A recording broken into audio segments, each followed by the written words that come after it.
Generation X. In general terms, those born between 1965 and 1980. Latchkey kids. Independent. Existentialism. Modern philosophy focusing on personal experience, human ability, and responsibility in an otherwise meaningless universe. We're the cause. This is the effect. We're the Gen Existentialists.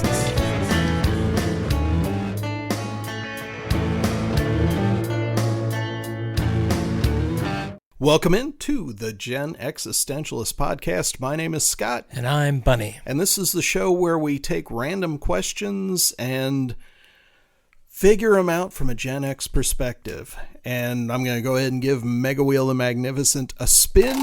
And here's the thing. We are riding on a knife's edge every time we start this show because everything about the show, the theme, the question, the whole thing, it all depends on Meg. Mm-hmm. And Meg has been a troublesome little lady sometimes. What a broad. Yeah, giving us some weird questions sometimes, you know. Back in the old format of the show, there were a couple times where I'd read the question, we just kind of look at each other over the top of the lectern here and kind of go, what are we going to do with that? So, our question for today, the wheel has stopped spinning. Bunny, if you could unknow one thing that you know currently, what would it be? And why? Well, as you may have heard in some past episodes, but if you haven't, we'll fill you in. I used to work at a mortuary college, and the mortuary college would take in very difficult cases that most funeral directors and other embalmers didn't want to be bothered with, or were too difficult to deal with. Well, see, I didn't know that. Mm-hmm. I thought you guys just got like Just randomized. No, so it was the ones that the funeral home said, not interested in that one. Now, if you donated your body to science, you came to us, usually. Okay. So those were the easy ones. But, of course, they hacked them up like, animals in a butcher shop, for hacking up. Practice. Yeah. Well, it was hacking it up because you donated parts of your body to science. Oh, okay. And not everybody needs the whole body. They just need your head or your leg or something else, and they just hack it off, which is horrible. But a lot of the cases we got were murders. We got suicides, neglect, highly infectious disease cases, Creutzfeldt-Jakob disease, AIDS, things that required full PPV, or PPE, should I say. Yeah. And I was dragged in because I have a media background, so I filmed all these things for future use. Future whack-off material to some sicko, probably. I don't know where the videos went, but I was paid to videotape them. And if I could forget one thing, it would be forgetting the faces of the victims that came in, or some of the states. I mean, I thought about it, when you said that, and I thought I wouldn't want to unlearn my knowledge of anatomy, or how the body works, or what happens to people after they die. Yeah. But unseeing some of the trauma that I saw would be wonderful, because when I finally clipped the golden parachute there and got away, because I was making ridiculously good money doing this, I actually decided to go out and work for myself, and I've made a fraction of what I used to make ever since, for the last 15 years. But I can sleep at night now without seeing horrible, disgusting imagery. So that would be the one thing I would probably try to erase from my mind, is all that trauma from that. How about you? Yeah, very similar to you. As soon as I read the question, it kind of popped into two things popped into my head. The first one is, I don't know that I really have anything that I would want to unknow, but very, very much in alignment with what you said, there are plenty of things that I would like to unsee.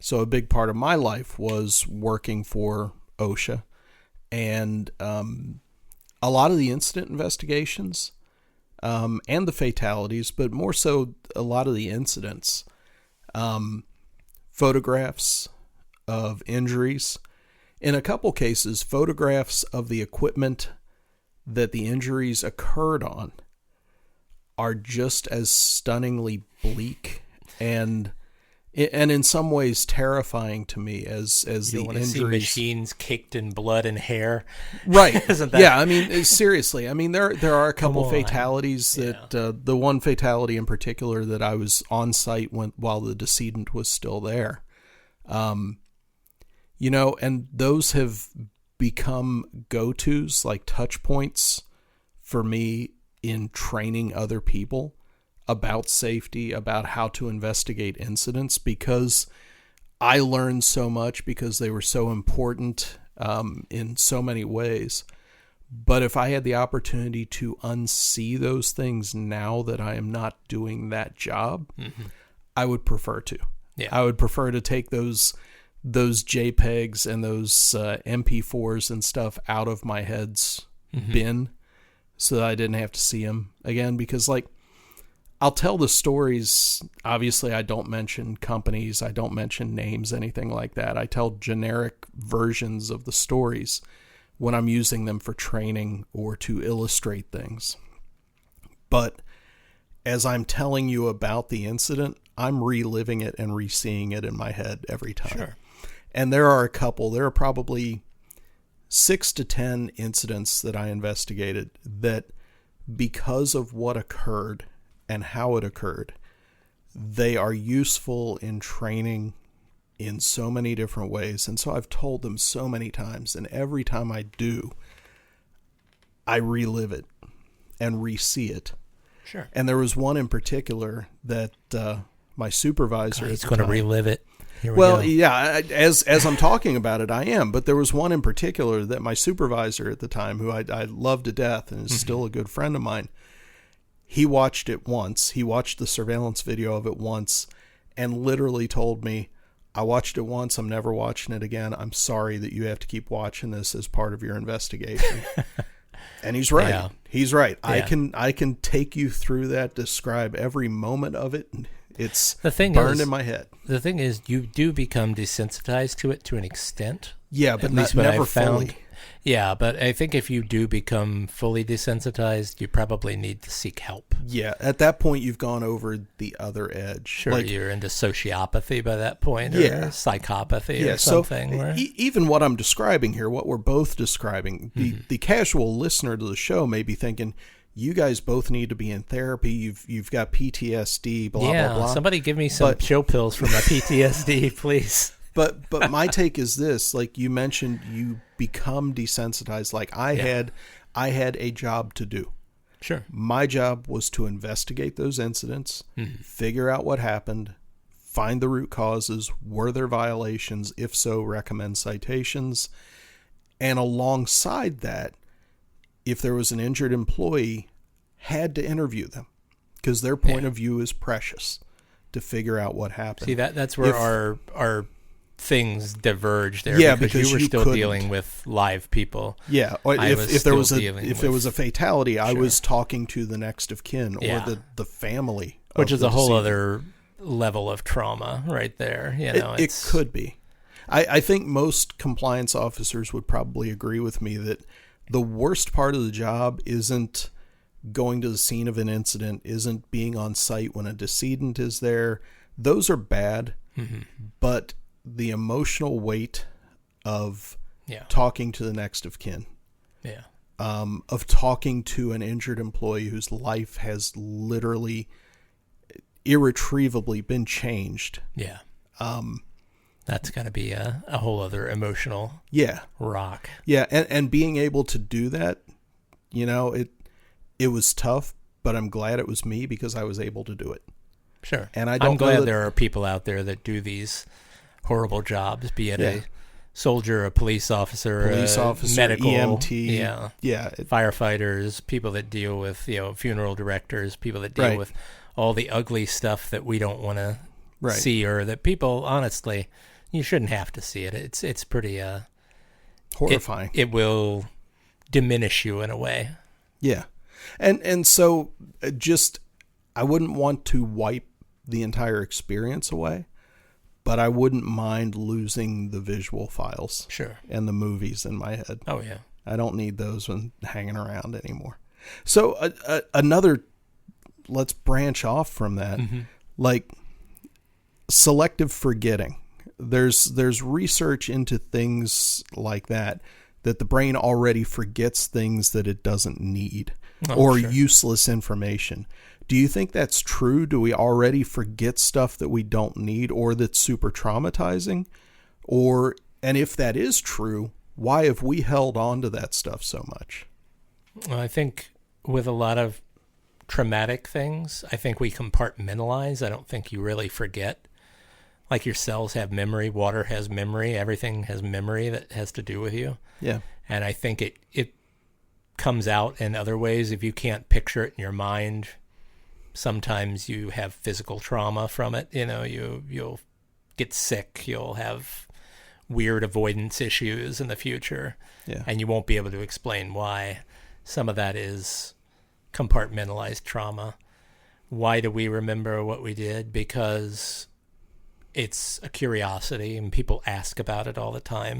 Yeah. How many times have I been asked about, like, what's the goriest thing you've ever seen? Or what's the worst fatality you've ever experienced? Yep. Or, oh, did you remember the smell of blah, blah, blah? It's like, yeah. And you tell it over and over again, and it sort of gets burned in. It's like burning into wood, after a while, and that image will be there. Yeah. And it's just part of who you are then. Yeah. But as far as selective forgetting, I mean, I don't know so much about that, but I know that our brain does throw out a lot of useless information. Sure. Right. Because, I mean, can you imagine?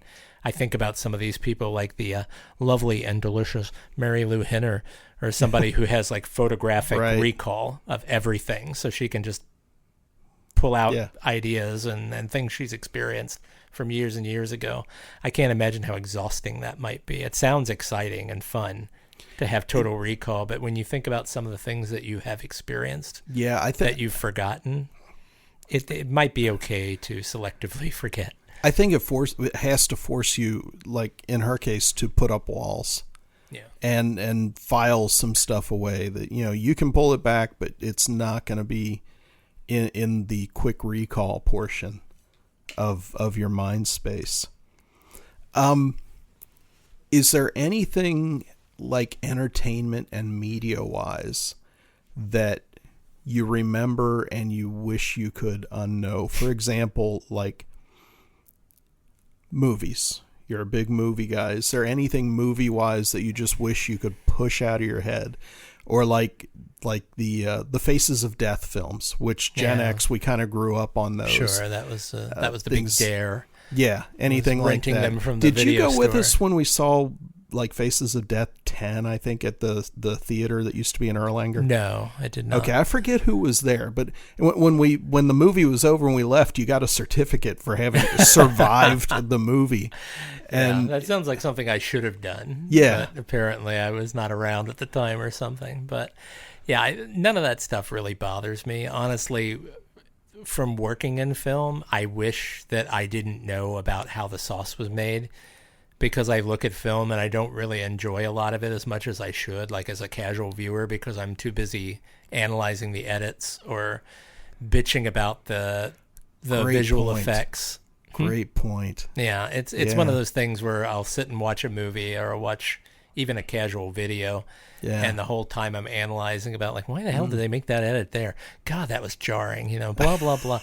And, I could see the seams in that bolt cap or something. Holy crap, look at that. That was bad lighting right there. You could totally see a boom mic in like 0.3 seconds of this shot. Yeah. Nobody else notices this. They're just enjoying the movie and having a good time. But once you know how the secret sauce is made, I'm sure, speaking of secret sauce, I'm sure chefs probably experience this a lot too, where it's like, if all you do is cook all day and then you go and eat somebody else's cooking, you're not just enjoying it as the food, you're analyzing how it was made, or I wonder what they did here, or how did they get this taste? Or this so what does it take for you to lose yourself in a film, or are you able to at all? I'm not really. I've always been bad about, like, I'm sure you're very similar to this, but my wife is very good at, she loves fiction.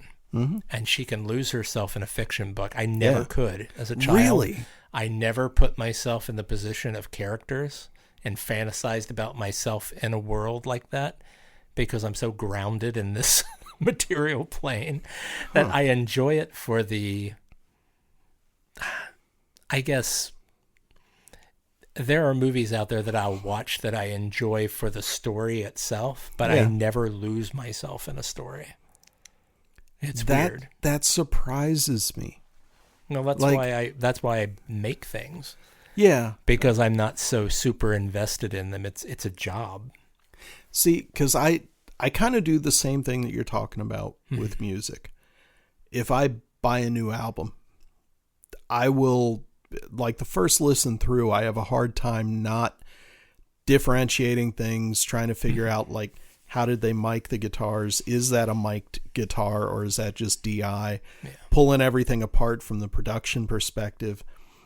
But I'm also able to just lose myself in it too. Okay. And it's taken a lot of practice because I found that I was doing the same thing as you years ago. And I kind of went, I need to like get back to being able to just put on an album and enjoy it. Otherwise, I'm going to burn myself out. Well, see, the funny thing is, with music, I can totally do that. And that's why I love music that doesn't have a message. I just like music that just, I can ride the wave and just enjoy it for what it is. I get lost in it because I don't know any of the technical aspects of music. Yeah. And I don't want to know it. Yeah. It's like I'm better off not knowing it because now I can just sit and simply enjoy a Huey Lewis album or a Jean-Michel Jarre album or, a Merle Haggard album or something, any of the weird genres out there. I can just pick it up and enjoy it for what it is. Just this sort of soundscape that flows over me. Yeah. Movies, ever since I worked in the business, I've never been able to just lose myself in a movie. It's worth working on. Take it from me, who I've done it with music. Like I said, new album, I can't help it. I dig through it, but I can put on an album and just listen now. Even my own, like the Silent Screen just put out Songs from the Flood, and I'm able to now just listen to it and just listen without picturing us in the studio playing it. Picturing the look on Dave's face while he was playing the drums to sigh. That kind of thing. And I think it's worth doing that. It's worth putting that work in because I think it's an extra grounding.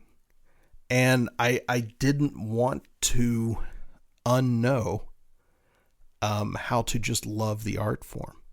Okay. Now, is it important to know those nuts and bolts and know how the sausage is made? Yeah, absolutely, because we do that. Yeah. But if you lose the appreciation of the final product, I wouldn't say I've ever lost the appreciation of appreciating a good film. There are good films out there for sure.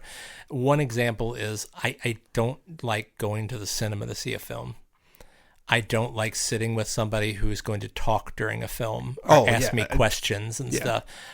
When I plug myself into a film or an album or whatever, I want to be able to sit in silence and completely absorb what I'm seeing. Full immersion. Yeah, exactly. Yeah. Now, I may not be putting myself in the role of Han Solo or Indiana Jones or something and really getting lost in the world, but I want to be able to listen to all the nuances. I want to watch the edits. I find it weird that you bring that up because I very seldom picture myself in roles in films or in books, unless it's written in first person, and then it's hard not to. Okay. Because you're being told the story from that point of view. Typically, it's almost like you're a fly on the wall, and you're just watching the events. Like watching a TV show, basically. Yeah, exactly. But being able to literally lose yourself in that. Like, where our TV is set up outside the studio here. There have been things that Tracy and I have watched that when the credits roll, it's like a really tough, hard snap back to reality because up until that point, I was lost in that TV screen. Wow. Okay. And that is an amazing feeling to have been that sucked into a piece of art. Okay. And just be immersed in that. I've done the same thing with books. Like just reading chapter after chapter, and then, Tracy will say something from across the room, and I'll look up and it's dark outside, and I've lost 2 hours just sitting in the library reading. So yeah, I for some reason I am incapable of that. I don't know what that is. If that's you analyze, that's an IQ thing or what. It's the analysis. I'm too low thing. IQ to be able to lose myself in a piece of fiction. I think it's a high IQ thing, but you turn the analysis meter down and just. It's like I can lose myself in nonfiction all the time. What's the difference? The difference is I feel like I'm actually learning something, as opposed to just enjoying some frivolity. It's like a fiction is like a candy bar to me, whereas nonfiction is, an entire feast of knowledge, whereas fiction is just something you do to pass the time, in my mind. Wow, you're reading the wrong fiction, man. I don't know. we need to find some different fiction. Yeah, I've always felt that way. It's terrible. Fiction is the feast. And the funny thing facts are facts. Funny thing is, people are always like, yeah, but you like D&D. You play role-playing games and stuff. I'm like, yeah, those books are less fiction and more rules. I mean, it's not. Yeah, you're creating the story as you play. It's a framework. It's not fiction per se. Yeah. And I love those books. I can sit and read the DMG from 1981 or whatever over and over again until the cover falls off, and I love it. Here's the perfect peripheral question for our main topic then. If you could unknow how to play D&D and go back and relearn today, would you do it? No.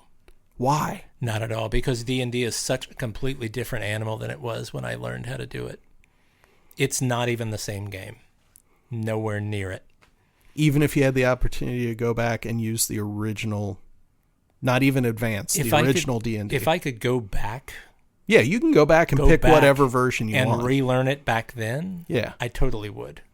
You won't be able to find but like 2 or 3 people that'll play with you on that version. Yeah, I mean, but I think about, the first real DM I had. And I think about just how powerful that was. Yeah. To learn something from someone who was older, who you respected, who had older friends and cooler friends and all this stuff. And it was like a rite of passage. And that's something that I'd totally love to re-experience again. But as far as if you just wiped it from my mind and then you handed me a 5th edition or a 5.5 edition book and said, hey, here's D&D, relearn it, I wouldn't be hardly interested in it. It's that different. So that's just me. But how about you? If you took that and you said, okay, we're going to have you mind wipe and you get to learn how to play bass again, or you get to learn how to do music production again, would you go through all that again to learn it? Oh, yeah, absolutely, in a heartbeat. And do you think you'd enjoy it as much as you do now as you did then?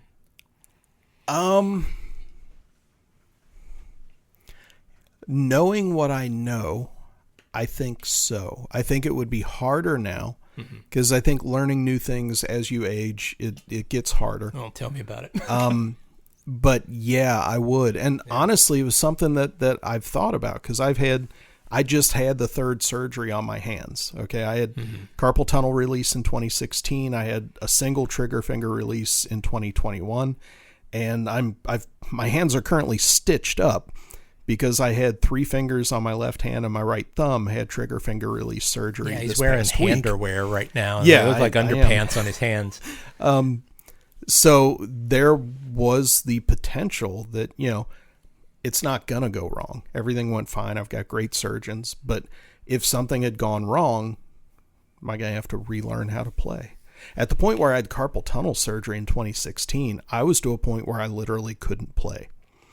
And I was afraid I was going to have to relearn everything again. And as sad as that made me, it was also like, maybe I can refine my technique, learn different things, find a different way. The cool thing was, as soon as I had the surgery and the numbness went away, I was playing again. It was perfect. I should have done it years before. But it's one of those things that, if I had some sort of mind wipe or some sort of head injury or something and literally forgot how to play music, the first thing I'd want to do is come down, pick up a bass and like pull up some YouTube videos. Like okay, how do I tune it again? Where do I hold my hands? That kind of thing. Just because I know I love it.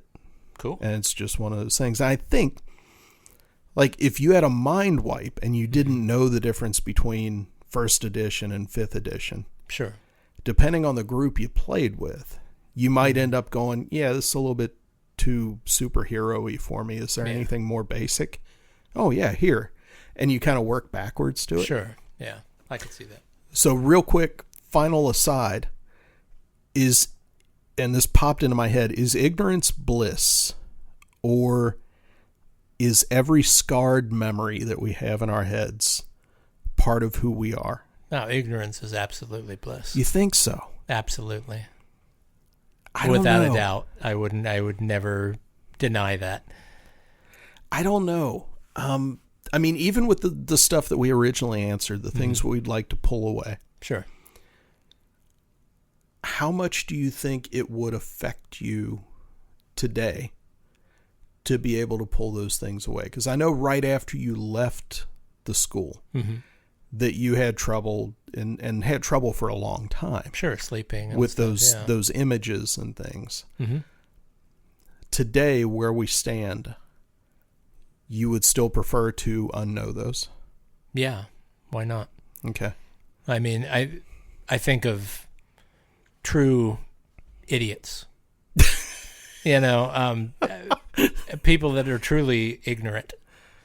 And I think, is their life any less interesting, or does that make them any less happy not knowing some of the terrible stuff that their friends and peers know? No, it doesn't. We're driving into the burden of knowledge then at this point. Yeah. Okay. Yeah, I can see that, because there are plenty of folks out there that just never read a newspaper and never look at a news story and just kind of zip on through life happy as clams in sand. Yeah, happiness is absolutely subjective. And that is a great goal to have in life, is just to find a way to harness and cultivate your happiness. Yeah, and absolutely. If that means being ignorant, then as long as it doesn't hurt you or the people around you, be ignorant, baby. It's all good. I think kind of what we've come to with that final thought on happiness is learn how to control your input, control your memories, remember the good stuff, and drop the bad shit on the side of the road and keep going. Do your best to drop it. Yeah, as much as you can. And on that note, this has been the Gen Existentialist Podcast. My name is Scott. And I'm Bunny. And we will catch you next time. Have a good one.